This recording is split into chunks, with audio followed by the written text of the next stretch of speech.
जी हां, गद्दार बने देशभक्त। जिन आरएसएस थे, जिस संघ ने भारत के साथ गद्दारी की, अंग्रेजों की चाटुकारिता की, जब भारत मिलकर आजादी की लड़ाई लड़ रहा था, तो आरएसएस का ये संगठन, संघ का संगठन, अंग्रेजों का पिछवाड़ा चाट रहा था।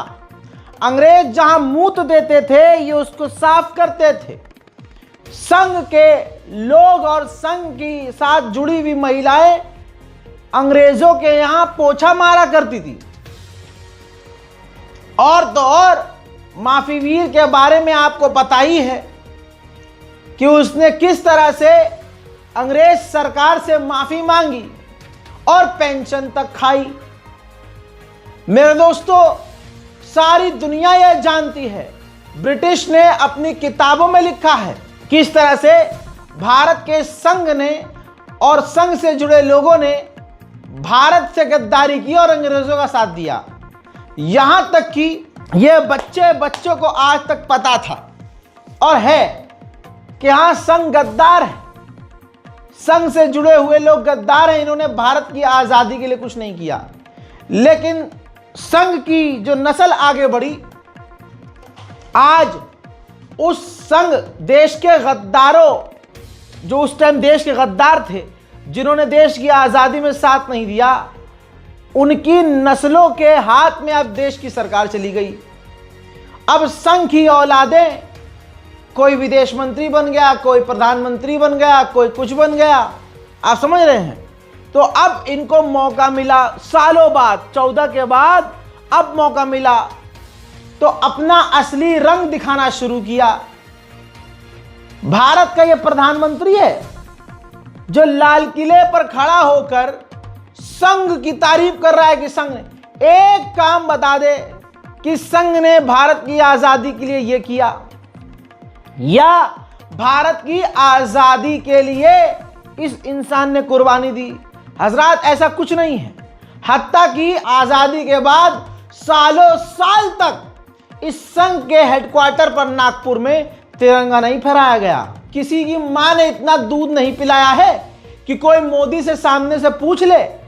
और अगला तो झूठा है ही, और उसके झूठ पूरी दुनिया में फैले हुए हैं। लेकिन सोचिए, 15 अगस्त का अपमान करने वाला आज का यह हमारा प्रधानमंत्री पता नहीं किसकी लिखी हुई स्क्रिप्ट पढ़ रहा है। और हम सबको पता है यह आरएसएस की लिखी हुई स्क्रिप्ट पढ़ रहा है। यह प्रधानमंत्री है हमारा। हत्या कि सभी को पता है अच्छे से कि देश के गद्दार कौन थे, अंग्रेजों की गुलामी चाटुकारिता करने वाले कौन थे। एक समय के लिए संघ को बैन कर दिया गया था भारत में, क्योंकि यह देश में आतंकवाद फैला रहा था। आज यही संघ देश के भक्त बताए जा रहे हैं। अरे, जब प्रधानमंत्री को किसी की सफाई देनी पड़े और साबित करना पड़े कि भाई ये देशभक्त है, गद्दार नहीं, तो समझ जाओ वो कितना बड़ा गद्दार होगा जिसकी सफाई प्रधानमंत्री को देनी पड़ रही है। होगी भाई प्रधानमंत्री की कोई खुफिया चीज संघ के पास, तो जो संघ चाह रहा है मोदी जी वही बोल रहे हैं। यह कहानी है। सोचिए, प्रधानमंत्री 15 अगस्त पर खड़े होकर तारीफ संघ की कर रहे हैं, पूरी दुनिया थूक रही है। देखिए ये सेक्शन। आज मैं बहुत गर्व के साथ एक बात का जिक्र करना चाहता हूं। आज से 100 साल पहले एक संगठन का जन्म हुआ, राष्ट्रीय स्वयंसेवक संघ। 100 साल की राष्ट्र की सेवा एक बहुत ही गौरवपूर्ण स्वर्णिम पृष्ठ है। व्यक्ति निर्माण से राष्ट्र निर्माण के संकल्प को लेकर के 100 साल तक मां भारती का कल्याण का लक्ष्य लेकर के लक्षावधि स्वयंसेवकों ने मातृभूमि के कल्याण के लिए अपना जीवन समर्पित किया है। सेवा, समर्पण, संगठन और अप्रतिम अनुशासन, ये जिसकी पहचान रही है, ऐसा राष्ट्रीय स्वयंसेवक संघ दुनिया का एक सबसे बड़ा एनजीओ है। एक प्रकार से 100 साल का उसका समर्पण का इतिहास है। आज लाल किले की प्राचीर से 100 साल की इस राष्ट्र सेवा की यात्रा में योगदान करने वाले सभी स्वयंसेवकों को आदरपूर्वक स्मरण करता हूं और देश गर्व करता है राष्ट्रीय स्वयंसेवक संघ की इस 100 साल की भव्य समर्पित यात्रा को, और हमें प्रेरणा देता रहेगा। मेरे प्यारे देशवासियों, हम समृद्धि की ओर जा रहे हैं। अरे भाई, इतना ही नहीं, यहां तक कि 2014 से अब तक किसकी सरकार है? 14, 15, 16, 17, 18, 19, 20, 21, 22, 23, 24 और 25 आ गया। कितने हो गए? मान लो सीधा सीधा राउंड फिगर 10 साल। 10-11 साल से मोदी सरकार है। और मोदी क्या कह रहे हैं? क्या कह रहे हैं मोदी लाल किले से? कि कुछ घुसपैठिए घुस आए हैं जो डेमोग्राफिकल चेंज कर रहे हैं और भारत के युवाओं की नौकरी खा रहे हैं।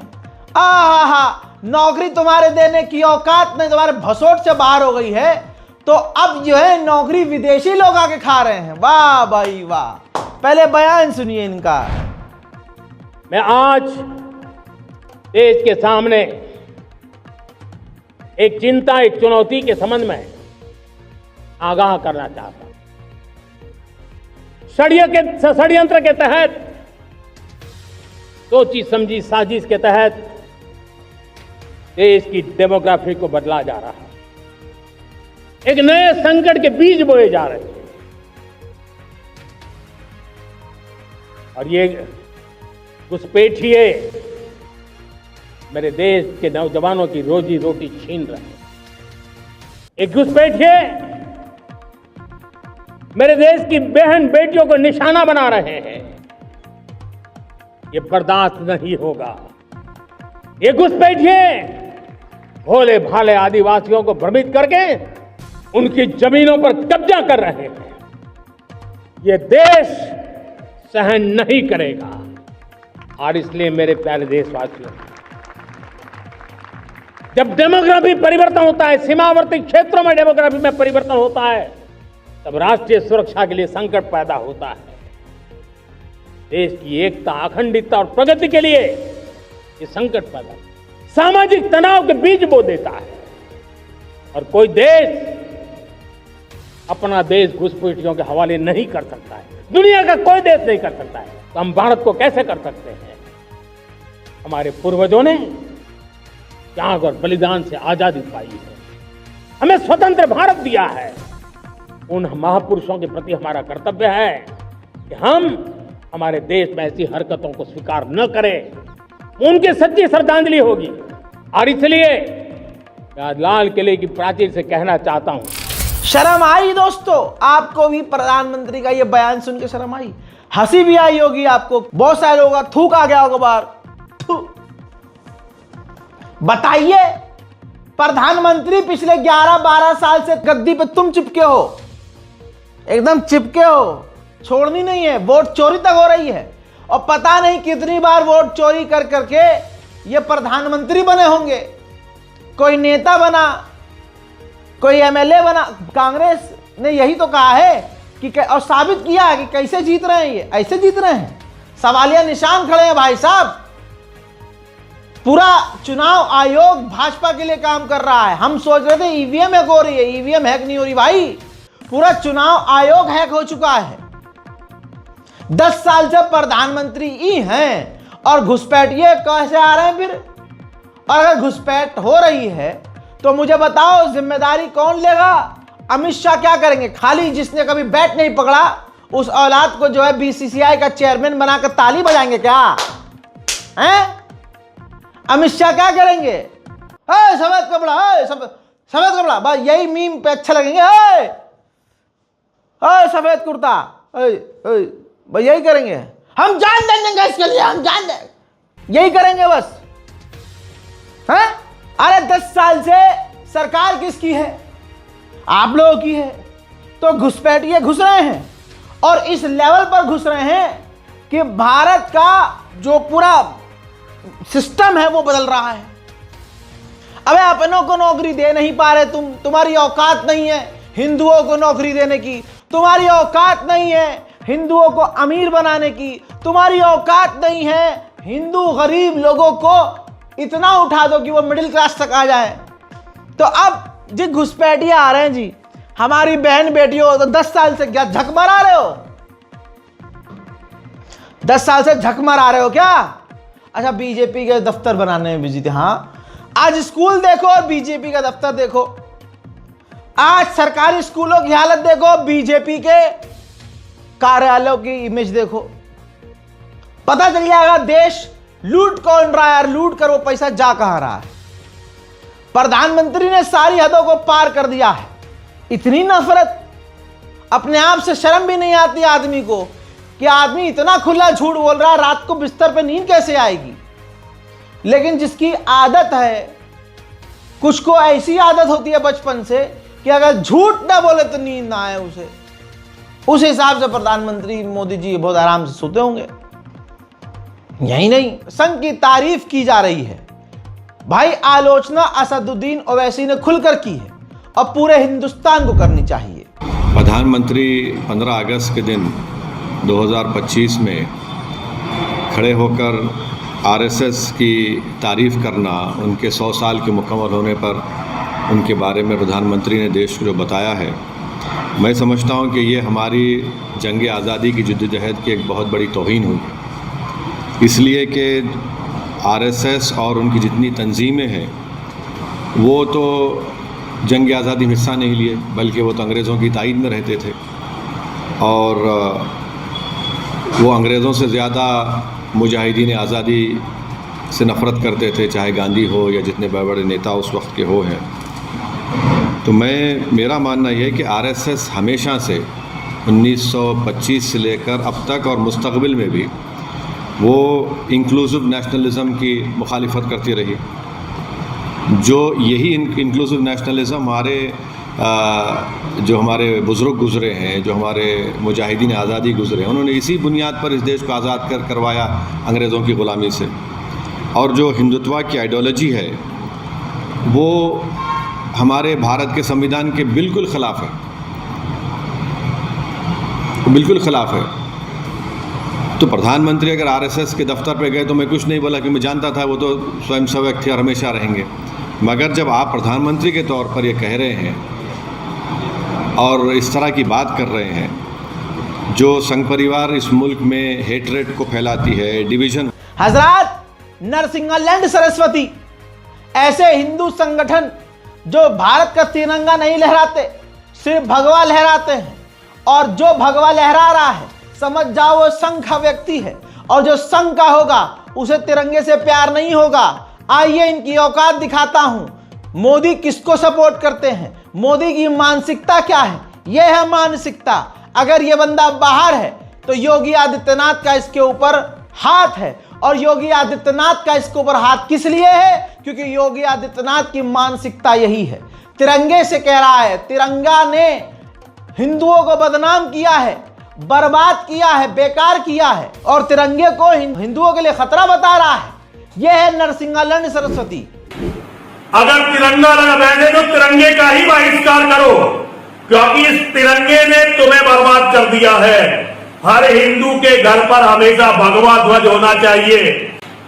अगर तिरंगा लगा बैठे तो तिरंगे का ही बहिष्कार करो, क्योंकि इस तिरंगे ने तुम्हें बर्बाद कर दिया है।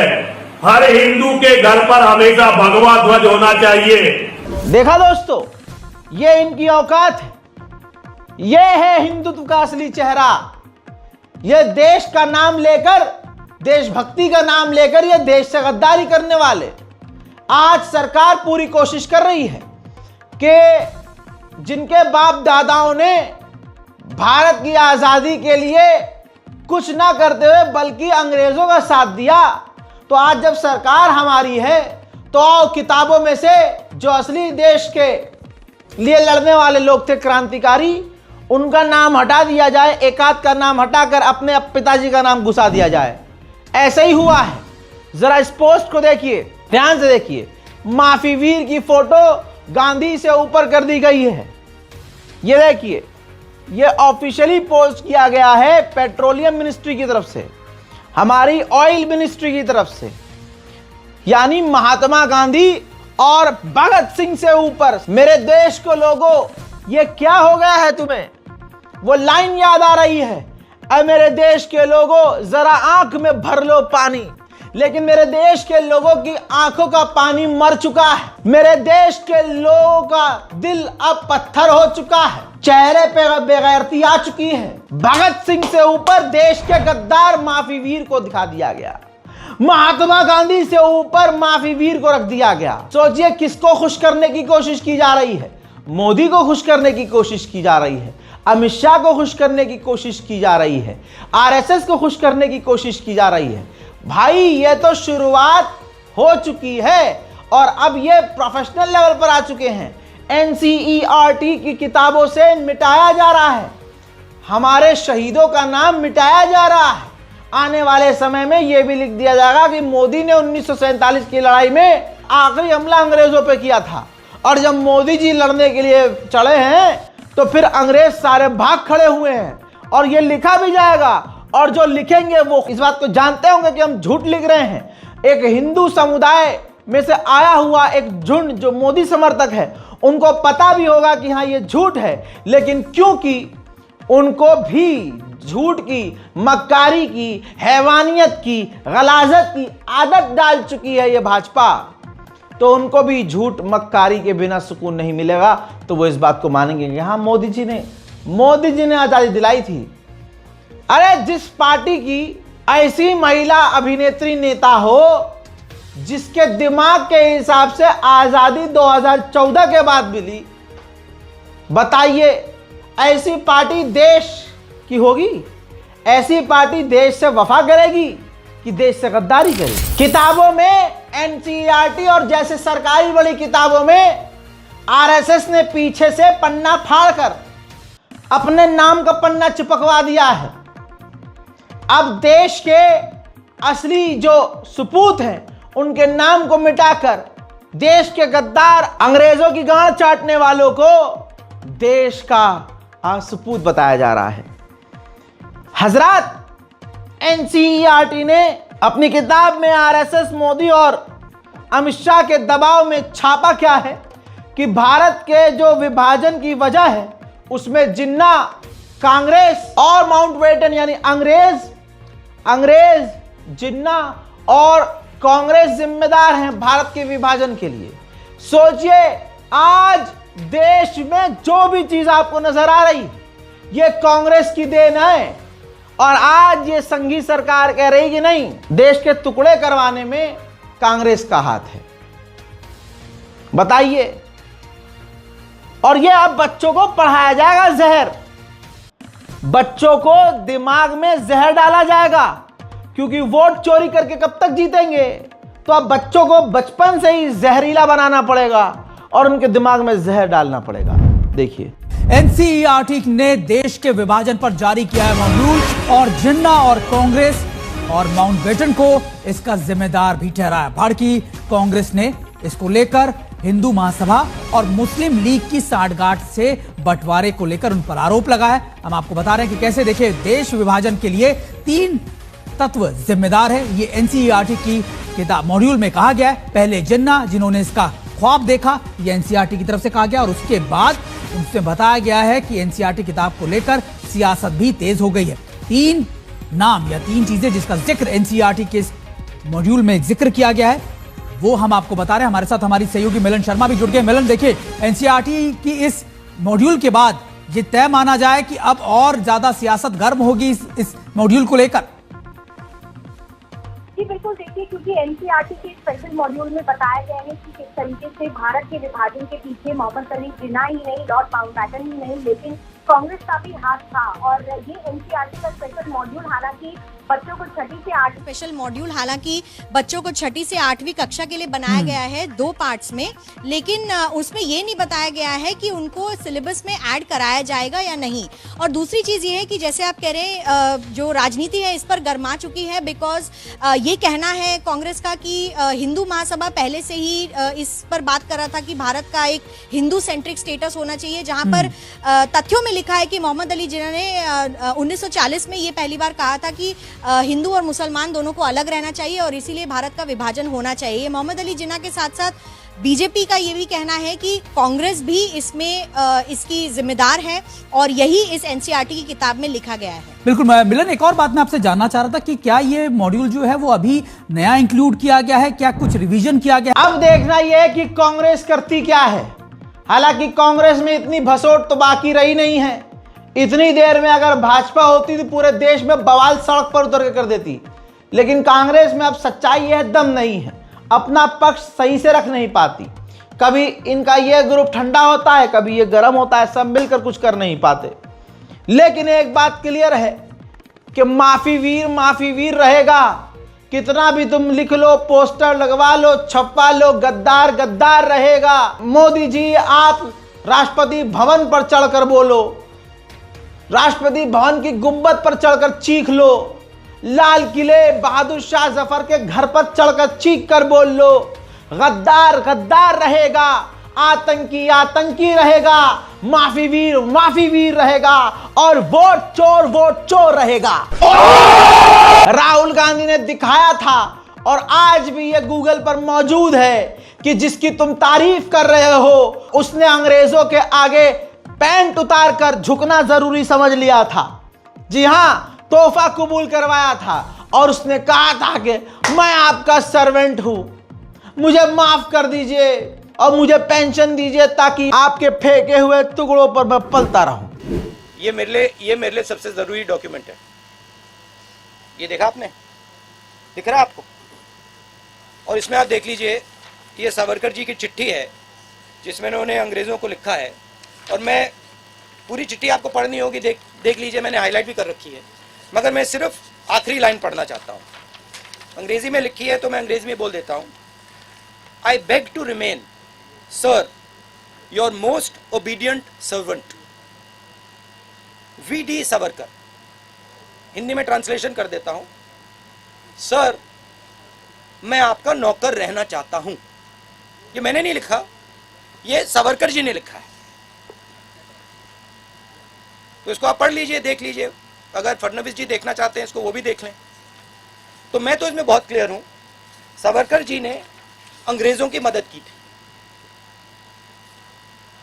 उमा भारती ने भी बता दिया है कि गोडसे क्या था। काश कि गांधी जी को 20 साल और मिल गए होते तो आज अमेरिका हम पे टैरिफ नहीं लगा रहा होता, अमेरिका हमारे सामने भीख का कटोरा मांग करके खड़ा होता। देश का पहला आतंकवादी नाथूराम गोडसे, क्या कहेंगे आप इसमें? नाथूराम गोडसे ने जो पाप किया है वो आतंकवाद शब्द से पर्याप्त नहीं होता। उसने जिस व्यक्ति को मारा है वो व्यक्ति एक सपना देख रहा था कि आज़ादी के बाद का भारत कैसा होगा, और उसने लीड किया था आज़ाद भारत के मूवमेंट को, महात्मा गांधी जी ने। और फिर वो उसके बाद जो एक कल्पना किए हुए था कि आज़ाद भारत का स्वरूप कैसा होगा। आज़ाद भारत का स्वरूप जो होगा वो आत्मनिर्भर होगा, और आत्मनिर्भर भारत जो होगा वो अपनी आत्मा पर निर्भर होगा, वो विदेशी लोन पर निर्भर नहीं होगा। सच्चाई ये है कि आरएसएस और यानी संघ जो है हमेशा भारत का अपमान, तिरंगे का अपमान करता आया है, और ये जानबूझ के। ये दोनों तस्वीरें देख लीजिए, ये है संघ की औकात।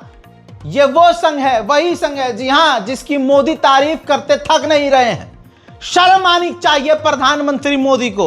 यह तस्वीर कोई प्रधानमंत्री को दिखाए तो उन पर फर्क नहीं पड़ेगा, क्योंकि अंदर से वो भी तो संघी हैं।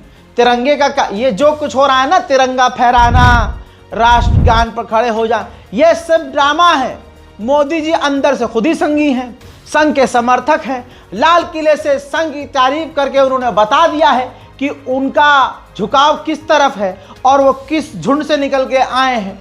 जो तिरंगे का अपमान आज भी संघ करती है, उसको ये लाल किले से खड़े होकर प्रमोट कर रहे हैं। आज बहुत सारे हिंदू ये सोचते हैं कि मुसलमान जबरदस्ती आए हैं, इनका हिंदुस्तान। सुनो, तुम्हारे बाप दादा अंग्रेजों की गुलामी किया करते थे, मुसलमानों का पक्ष एक तरफ था, हिंदुस्तान आजाद होकर रहेगा। आज जो आरएसएस और जो अंग्रेजों के गुलाम वाले नस्ल से निकल के आए हैं अंधभक्त, उनकी औकात यह है कि आज वो देशभक्त बन रहे हैं, लेकिन वो है नहीं, क्योंकि उनके बाप दादा अंग्रेजों के साथ रहा करते थे। अंधभक्तों की माँ बहन उनके महलों में पोछा लगाया करती थी, और अंग्रेज जो है मूडी आदमी पैसा फेंक के खेल कर देते थे, फिर पैदा होते थे अंधभक्त। अब उनको पता ही नहीं उनका बाप कौन है। अरे हमारी अम्मा ने तो शादी नहीं करी थी, हम पैसे बताओ। अरे दादा, लॉर्ड जोसेफ वो कबूल कर नहीं रहा हमें, तो चलो बाप किसको बनाए, तो किसी का नाम चिपकवा दिया देश की आज़ादी की लिस्ट में कि भाई ये भी साथ थे, और उनको अपना बाप मान लिया। ये चल रहा है अभी, यही चल रहा ये चल रहा है। बाप तलाशा जा रहा है, बाप को इतिहास के पन्नों में जगह दिलवाई जा रही है, समझ रहे हो? ज्यादा बोलूंगा नहीं, विवाद हो जाएगा, क्योंकि सच बोलने से किसी का गला फट जाएगा। हाँ दोस्तों, मजेदार वाली बात है, लेकिन मुसलमान को जवाब देना आना चाहिए। जैसे जावेद अख्तर ने एक ट्वीट किया, जावेद अख्तर ने भारत की आज़ादी की मुबारकबाद पेश करते हुए इंडिपेंडेंस डे विश किया है पूरे हिंदुस्तान के लोगों को। उस पर गोलमाल नाम का एक मोदी भक्त आ गया होगा और पेशाब के नशे में था, इसलिए कहा आपका हैप्पी इंडिपेंडेंस डे तो 14 अगस्त को है। तो जावेद अख्तर ने जवाब दिया, बेटा जब तुम्हारे बाप दादा अंग्रेजों के जूते चाट रहे थे, मेरे बुजुर्ग देश की आज़ादी के लिए काला पानी में मर रहे थे, अपनी औकात में रहो। हजरात, इसी तरह से अंध भक्तों को उनकी औकात याद दिलानी चाहिए। हर मुसलमान को अपना इतिहास पता होना चाहिए कि देश की आज़ादी में जितने मूवमेंट सबसे बड़े चले हैं, रेशमी रुमाल से लेकर अंग्रेजों भारत छोड़ो आंदोलन तक, मुसलमान इनमें सबसे आगे रहा है, पीछे नहीं रहा। पीछे तो दूसरे रहे हैं, तवज्जो है, पीछे दूसरे रहे हैं। उस वक्त अंग्रेजों ने देखा कि जब भारत के लोग मिले हुए हैं, टूट नहीं रहे हैं, भाईचारा खत्म नहीं हो रहा है, राम प्रसाद बिस्मिल कयामत ढा रहे हैं, ऊपर से अशफाक उल्लाह खां भाई साहब अंग्रेजों का गुल्ला फाड़ रहे हैं, इसके बाद अबुल कलाम आज़ाद अपने इल्म से, अपनी कलम से लिख लिख कर देश विदेश में भारत के हालात और आज़ादी की लड़ाई की मुहिम को आगे बढ़ा रहे हैं। आज प्रधानमंत्री बना हुआ है, बोलने की तमीज नहीं, टेलीप्रॉम्प्ट के बिना बोल नहीं पा रहा, 11 साल से प्रधानमंत्री और दावा कर रहा है कि घुसपैठिए आ रहे हैं, भाइयों बहनों घुसपैठिए आ रहे हैं, वो आपकी नौकरी छीन रहे हैं। वाह! अंग्रेजों ने देखा कि भारत के मुसलमान ही नहीं, जो उनके आलिम दीन है, मौलाना, इमाम, मदरसों से भारत की आज़ादी की लड़ाई को आगे बढ़ा रहे हैं, तो भैया मुसलमानों को टारगेट किया गया। हिंदू मुसलमान का जहर अंग्रेजों ने डाला कि फूट डालो, राज करो, हिंदू मुसलमान को आपस में लड़वाओ। लेकिन हुआ क्या? नील बटा सन्नाटा, भारत आज़ाद हुआ। तो तवज्जो यहां चाहिए कि आज जो हिंदू मुसलमान कर रहे हैं वो अंग्रेजों की नाजायज औलाद हैं। भाई वो अपनी बीवियों को ब्रिटेन में रखा करते थे, यहाँ आते थे 4-4 महीने मौज करते थे, और मौज मौज में कोई जो है समझे यहाँ निकल जाता था अंधभक्त।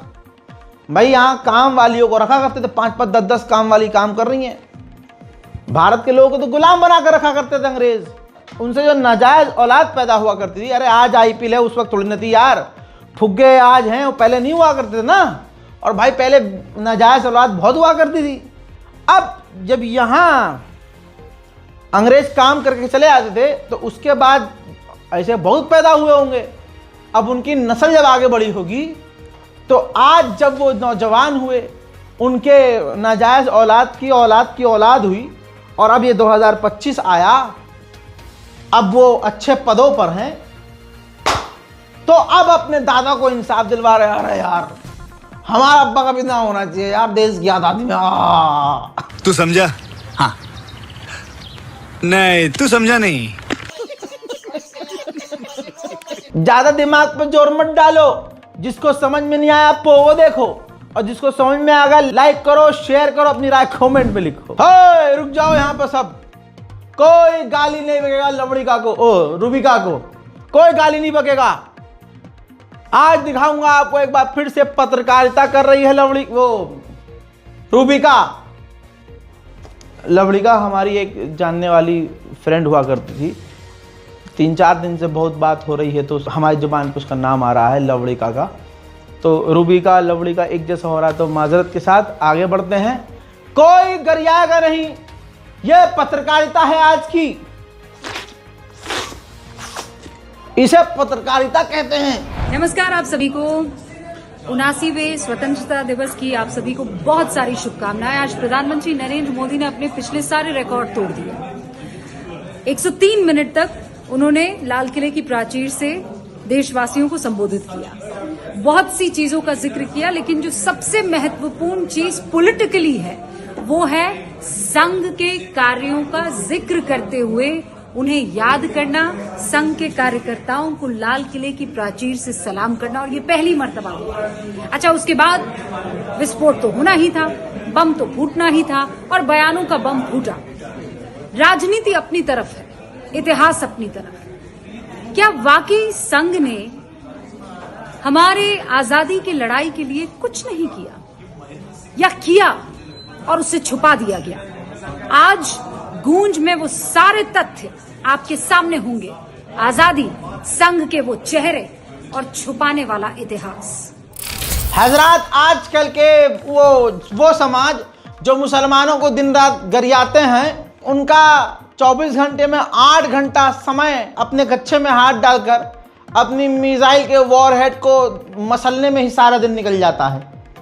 इनकी भसोट और इनकी औकात इतनी है कि बस ये मिसाइल मसलेंगे अपनी, निकलेगा चाहे कुछ भी नहीं।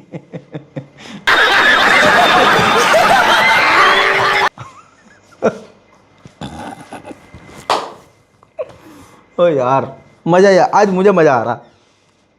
इनकी औकात क्या है मैं बताऊं।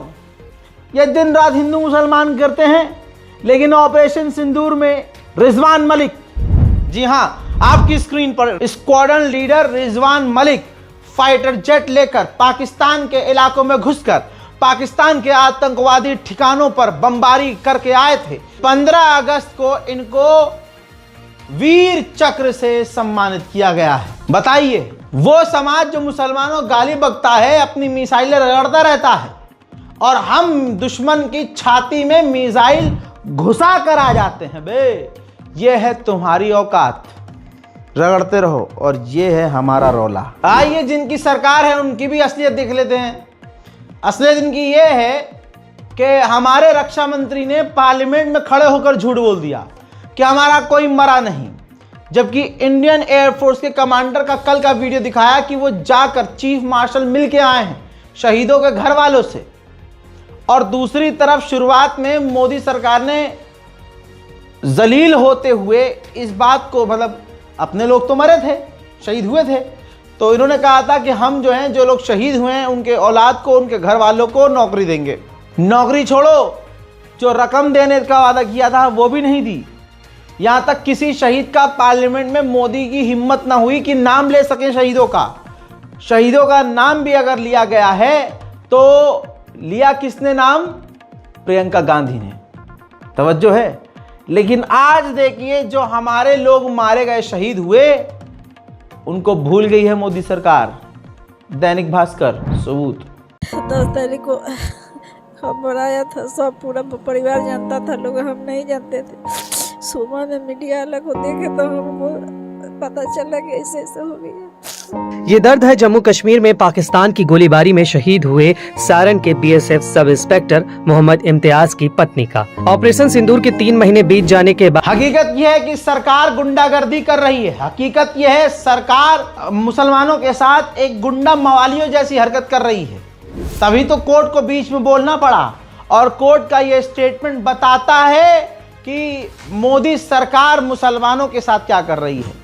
बंगाली मुस्लिम मजदूरों को बांग्लादेशी बताकर हिरासत में लेने के मामले में सुप्रीम कोर्ट ने केंद्र और 9 राज्यों को नोटिस भेजा है।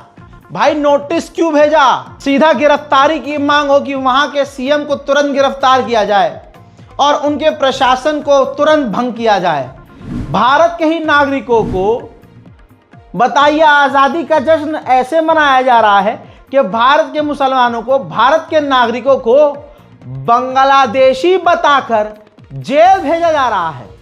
कईयों को मार दिया गया, जेल में सड़ा दिया गया। किसी ने मुझे जानकारी ये भी दी थी कि नोएडा और गुड़गांव से भाई हमें उठाया गया है और ऐसे ही बांग्लादेशी बोल बोल कर उठाया जा रहा है बंगालियों को, बंगाली मुस्लिम को, और थोड़ी दूर ले आकर किसी से 40,000, किसी से 50,000, किसी से 60,000, जिसके बाद जितना है उससे लेकर छोड़ा जा रहा है और फिर कह दिया जा रहा है पलट के यहाँ ना आना।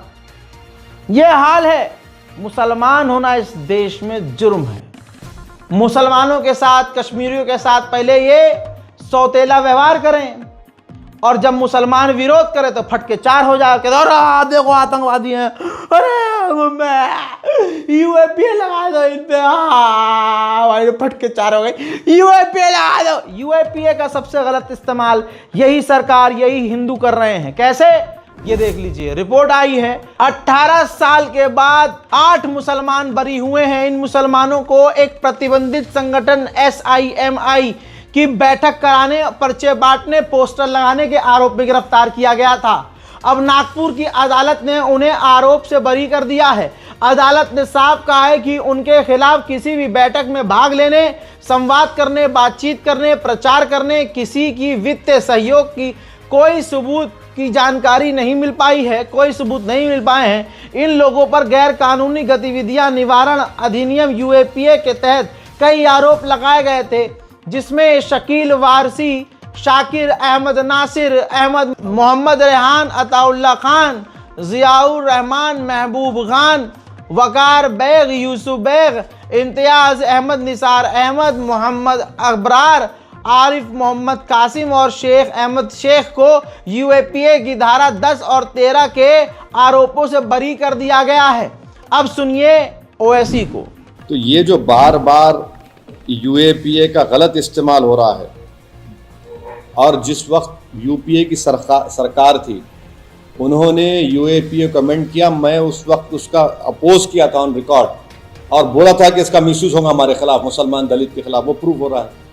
18 साल। अरे भाई, अब ये आप हर चीज में आप बोल रहे हैं चोरी चोरी, इनकी जवानी चोरी होगी, कौन जवाब देगा बताओ?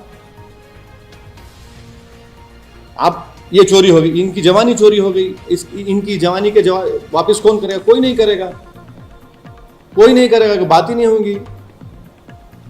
दिल्ली में कुत्तों के खिलाफ ऑर्डर आया तो सुन रहे भाई 6-6 साल से बेल नहीं हो रही, उनका क्या होगा? मेरे को समझ में नहीं आ रहा कि 6-6.25 साल से जो लोग जेल में सड़ रहे हैं, अरे उनका क्या होगा भाई? कुत्तों पे ऑर्डर आ गया तो फिर उस पर फिर दोबारा हियरिंग। बड़ी इज्जत करता हूं मैं सब अदालत के हमारे, मगर जो 6 साल से जेल में हैं, जिनके घर में लोग खत्म हो रहे हैं, उनकी माएँ बीमार पड़ रही हैं, बच्चे उनके बड़े हो जा रहे हैं, क्या बेल भी नहीं हो रही उनकी? केजरीवाल की बेल हो गई, मुख्यमंत्री थे एक्स, उनकी, दूसरों की तो हो रही नहीं बेल। 6 साल हो गए, क्या है बताइए? को ऑर्डर आया कुत्तों के बारे में, वो नहीं सो जानवर है, रहम करना चाहिए उनके ऊपर, मगर ये लोग 6 साल भाई, 6 ईयर्स बाद सेक्शन जो लगाए गए तो माने सजा भी होगी, पूरी होगी उसमें। सिहवाड़ा दरभंगा बिहार का मामला। 15 अगस्त के दिन आतंकवादी संगठन इकट्ठा हुए और आतंकवादी जो संघ के हैं उन्होंने सरदार और मुसलमान भारत छोड़ो का आंदोलन छेड़ दिया। ये वही हैं जिनके अब्बा, इनके बाप दादा, इनकी अम्मा, दादी, नानी अंग्रेजों के लिए काम करती थी, समझ रहे हैं ना काम? हाँ, और फिर नाजायज ये पैदा हुए, अंग्रेजों के टाइम पास से मजे मजे में ये पैदा हुए और आज ये खड़े हुए हैं मुसलमान और सरदार यानी सिख भारत छोड़ दें। अबे 2 रुपये का मसाला और सुरती चबानों को इन झटुल्लों के पास पैसा नहीं है, आंदोलन शुरू कर रहे हैं लवड़े ने भुजियम। मोबाइल कहूँ नहीं जाता, मोबाइल हाथ छोड़ो। भाई लिखने का क्या उद्देश्य है? ओ भाई लेने का क्या, लिखने का क्या उद्देश्य है? लिखने का क्या? मध्य प्रदेश का एक गांव है गौरगी गांव, वहां सैकड़ों साल पुरानी मजार थी। उस मजार को आतंकवादियों ने, हिंदुत्व आतंकवादियों ने जाकर खंडित कर दिया, पूरी तरह से तबाह कर दिया। ये एक हफ्ते में दूसरा और तीसरा मामला है। इससे पहले फतेहपुर का मामला आप देख चुके हैं, और अब ये देखिए। और मुसलमान जिस तरह से चूड़ी पहनकर खामोश रहा, मुसलमान जिस तरह से विरोध दर्ज नहीं करा पाया, मुसलमान जैसे सड़क पर नहीं उतर पाया, तो उसका रिजल्ट ये देखिए आप। दूसरी तरफ दूसरी मज़ारें तोड़ी जा रही है। मैं तो बेगैरतों से कह ही रहा हूं कि जिन मस्जिदों का, जिन मज़ारों का, जिन अपनी कब्रिस्तानों का तुम्हारी औकात से बाहर है कि तुम उसका ख्याल नहीं रख सकते, अगर तुम मस्जिदों को आबाद नहीं कर सकते, तुम मस्जिदों को आबाद नहीं रख सकते, तुम अपने मदारिस को चला नहीं सकते, तुम अपना सिस्टम बचा नहीं सकते, तुम अगर अपनी ज़मीनें संभाल नहीं सकते, तो औकात पीटो वाली हरकतें मत करो। ताला मारो, इज्जत से मोदी जी के हाथ में दे दो। बुरा लग रहा होगा, क्योंकि सच जो है बहुत बुरा लगता है। मुसलमानों की क्वालिटी बताता हूं, सामने से कोई कुछ भी करके चला जाए तो ये अब्बा डब्बा चब्बा हो जाएंगे। नहीं, हम तो सामाजिक सौहार्द बिगाड़ना नहीं, हम तो प्यार करना जानते हैं, हम तो मोहब्बत, बहुत अच्छी बात है। लेकिन अगर कोई मुसलमान इनको आईना दिखा दे तो भाई साहब अम्मा बहन पे आते हैं। ये अम्मा बहन पे जब भी मैं अपनी कौम को सख्त लफ्ज़ों में समझाने की कोशिश करता हूँ, प्यार से, तो पता नहीं कितने नेता आए, हमारे बुजुर्ग आए, समझा के चले गए। अब जब इनको सख्ती से आईना मैं दिखाता हूं तो दूसरे तो छोड़िए, अंधभक्त एक टाइम के लिए मुझे सही लगते हैं, यार ये तो दूसरे मजहब का है, दूसरी मानसिकता का है, तो भाई ये तो बकेगा ही मुझे। लेकिन जो खुद मुसलमान हैं, जो मेरे अपने हैं, उनकी ज़रा सी आलोचना कर दो तो अम्मा बहन पे आ जाते हैं। तो मुझे उनसे ज़्यादा ये ख़तरनाक लगते हैं कि जो बंदा सच बोल रहा है। फिर आज के ज़माने में अगर कोई पैगंबर होते, तवज्जो है, बहुत ख़तरनाक बात है, और वो अगर आज के मुसलमानों को सट्टे ब्याज, जुआ, शराब, सिगरेट, बीड़ी, इन सब चीज़ों से रोकते और इनको हक पर आने को कहते, तो आज का मुसलमान रहता। जवाब आपका दिल दे रहा है। अपने दिल से पूछो, क्या आज हुजूर होते 1,24,000 अंबियाओं में से कोई अंबिया होता, कोई पैगंबर हमारे बीच होता, कोई इमाम, कोई खलीफा हमारे बीच होते?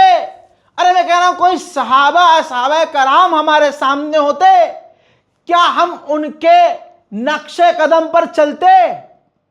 क्या ये मुसलमान आज के, ये मस्जिद टूट गई खामोश, वो इमाम बाड़ा तोड़ दिया, अरे वो तो शियों का होता है इमाम बाड़ा, भाई हम क्या कर रहे हैं, हम तो सुन्नी हैं। अच्छा, दुश्मन यही तो खेल जाता है तुम्हारे साथ, तुमको पता ही नहीं चलता। तुम आपस में एक दूसरे को शिया, सुन्नी, देवबंदी, बरेलवी, रावजी, मालकी, शाफी, वो मलिक, वो पठान, वो खान, वो अंसारी, यही करके एक दूसरे की लंका लगा रहे हो, और दुश्मन तुम्हें एक नजर से देख रहा है कि ये सब साले मुसलमान हैं। यही सोच हमारी होनी चाहिए कि हम सब मुसलमान हैं। हमारे, अरे सगे दो भाई भी एक जैसे नहीं होते, एक ठंडा तो एक गर्म होता है, एक का मिजाज बिल्कुल खामोश, एक का मिजाज बिल्कुल अलग होता है। अरे सगा खून अगर एक जैसा नहीं हो तो यह हमें कबूल है, और अगर शिया, सुन्नी, देवबंदी, बरेलवी, इन सब में अगर थोड़ा फर्क है तो यह हमें कबूल नहीं है। ये बैठे हुए जो मिंबर पर मौलवी है ना, अरे एक वक्त के लिए गैर मुस्लिम से दोस्ती रख लो, लेकिन शिया से या सुन्नी से या इन बरेलवियों से दूर रहो, क्योंकि इनकी रोजी रोटी मुल्ले की इसी से तो चल रही है, मुल्ला की रोटी इससे चल रही है भाई। अब बंटवाओ, तुम्हारे मरने के बाद क्या ये मौलवी आएगा तुम्हारा घर चलाने? अरे दीन की बातें करो यार, जोड़ने की बातें करो यार, मोहब्बत की बात करो यार, दीन इस्लाम की बातें करो यार। कोई गलत रास्ते पे है उसे अपना रास्ता दिखाओ यार। तुम्हें लगता है कि तुम सही हो, तुम अपना पक्ष रखो। तुम्हें लगता है तुम सही हो, तुम अपना पक्ष रखो। घर की लड़ाई घर के अंदर रखो। जब बात दीन, इस्लाम, कुरान, पैगंबर, अजान, अल्लाह पर आ जाए तो सब एक हो जाओ। लेकिन ये समझ में किसी को नहीं आती। ये जुम्मे 4 दिन का आया बंदा, मैं तो खुद कहता हूं मेरी उलमा के सामने कोई औकात नहीं। उलमा पैर रख के अपना पैर वहां से हटाए तो वहां पर आखिरी जो धूल हो, मैं उसका एक कतरा, एक कंकड़ हूं, मैं तो कहता हूं। लेकिन इस कंकड़ को यह बात समझ में आ गई, लेकिन हिंदुस्तान के मुसलमान को यह बात समझ में नहीं आ रही। हालत देखो हमारी क्या हो गई भाई। सच बोल दूंगा तो लड़ाई हो जाएगी, किलस जाएंगे लोग। बहरहाल आज के लिए इतना ही काफ़ी है। कंटेंट तो मेरे पास अभी 1 घंटे का और है, लेकिन इतना ही काफ़ी है, क्योंकि इतना ही नहीं झिलेगा आपसे। इस रिपोर्ट को शेयर कीजिए, चैनल को सब्सक्राइब कीजिए, वीडियो को शेयर कीजिए। जय हिंद।